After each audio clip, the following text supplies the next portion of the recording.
Is your Mazda 6's alarm going off randomly at night, draining the battery? Here's how to diagnose the problem. The most common cause is a faulty hood latch switch. This switch signals whether the hood is open or closed. Over time, it can wear out or become corroded, sending false signals and triggering the alarm. Start by visually inspecting the hood switch for damage or corrosion. Next, test the battery voltage with a multimeter. A weak battery below 12.4 volts can exacerbate the issue. You can also try resetting the alarm by inserting your key into the driver's door and turning it to the on position 5 times without starting the engine. If the hood switch seems fine and the battery is healthy, the alarm system's sensitivity might be the culprit, or there may be corrosion in the system causing issues.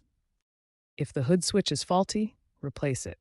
A new switch costs around $20, and you can find step-by-step tutorials on YouTube by searching for Mazda 6 hood switch replacement.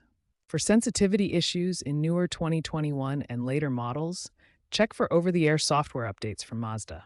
These updates sometimes include improved alarm sensitivity controls. For older models or persistent false alarms, use an OBD2 scanner with a compatible app to adjust the ECU settings, reducing the alarm sensitivity through a DIY method. As a preventative measure, perform annual battery checks to ensure it's in good health and prevent battery drain from repeated alarms. If all else fails, consult a professional mechanic, but many Mazda 6 owners successfully resolve this issue with DIY methods, saving on repair costs.